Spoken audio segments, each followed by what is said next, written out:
Bonjour, aujourd'hui nous rendons visite à la Maison des Truffes et de la Trufficulture de Boncourt-sur-Meuse, située au cœur de la Lorraine, à quelques encablures de Commercy.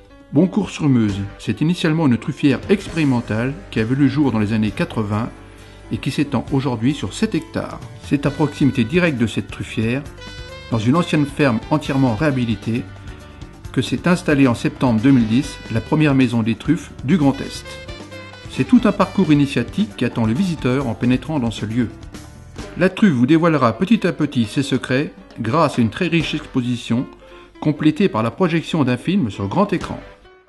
La visite se poursuit dans la salle de dégustation, adjointe d'une magnifique cuisine où se déroulent régulièrement des démonstrations culinaires. On s'en doutera, autour de la truffe. C'est dans ce lieu de convivialité que nous avons eu l'occasion de parler gastronomie et de présenter nos produits à la dégustation. Nous commençons par le Saint-Moret à la truffe de Bourgogne. Le fromage à pâte neutre, il n'y a pas de problème. J'ai mis la truffe plus une cuillère à café d'alcool. Le petit cuillère à café pour un Saint-Moret. Avec du beurre? Oui, c'est pour un peu... C'est 100% Saint-Moret. D'accord. Toujours en toast, les rillettes truffées avec tuber incinatum. La rillette, c'est genre du porc, mais c'est beaucoup plus gras. Donc vous allez voir que le parfum va ressortir beaucoup plus. L'une des caractéristiques de la truffe de Bourgogne aux alcools, c'est son goût de noisette plus ou moins prononcé qui vient naturellement au fil des mois de conservation. Nous poursuivons avec la découverte de la tapenade truffée, mais cette fois avec tuber estivum. Avec un autre champignon, nous entrons dans un autre monde de saveurs. La même que l'incinatum, mais qui n'est pas mature au même moment, mais pour la présenter. Pour la présenter, mais alors le problème c'est que c'est l'estivum de l'Italie. Ouais, mais est-ce que c'est vraiment l'estivum? Est-ce que c'est comme on est Est-ce que pas c'est de la fiorine? Est-ce que c'est de la...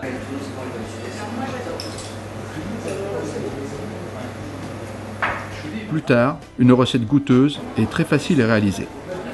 Les blancs de poulet, sauce crème truffée qu'il est possible de déguster aussi bien chaud que froid.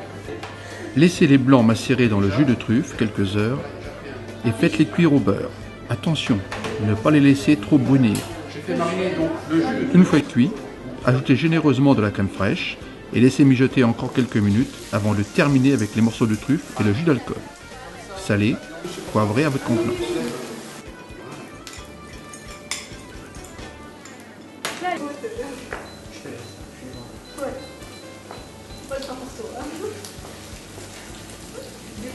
Alors là, ce qu'on peut faire également, si vous voulez avant de mettre la crème, si on veut rajouter du jus de truffe par-dessus. Mais bon, ça c'est pour les gens qui aiment vraiment. Très truffé.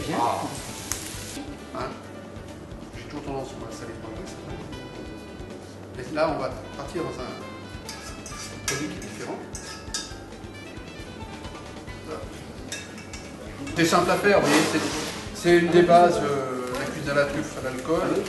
Tout simple et... Tout simple, facile à réussir. Pour nous faire ça, il faut être extrêmement. On peut mettre plus de crème, moins de crème. Enfin, moins de crème, il ne faut pas faire moins, parce que là j'ai mis le minimum. Hein.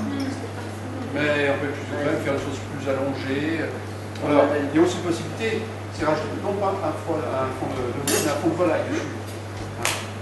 On met le beurre, on met les truffes, on la met dessus. On met le fond de volaille, et c'est en crème en dernier. Voilà.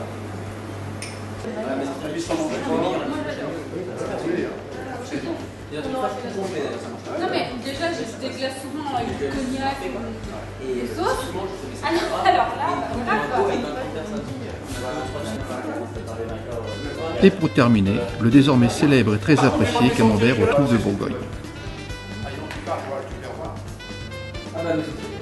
C'est l'incinatum, moi. Ah, l'incinatum? Pleine tête, hein. Mais pas toutes. J'ai l'impression qu'elles réagissent pas pareil. pas de chance.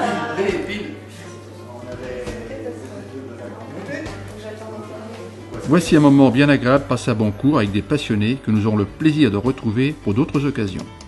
Nous vous conseillons vivement la visite de cet endroit charmant, plein de ressources.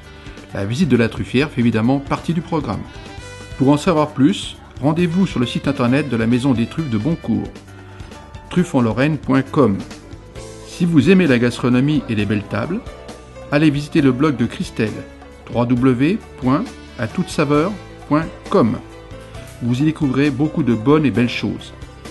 Et pour rester informé sur la truffe et la trufficulture, rendez-vous sur le site des deux caveurs, www.atoutesaveurs.com. truffe-de-bourgogne.fr. À bientôt pour d'autres vidéos truffées.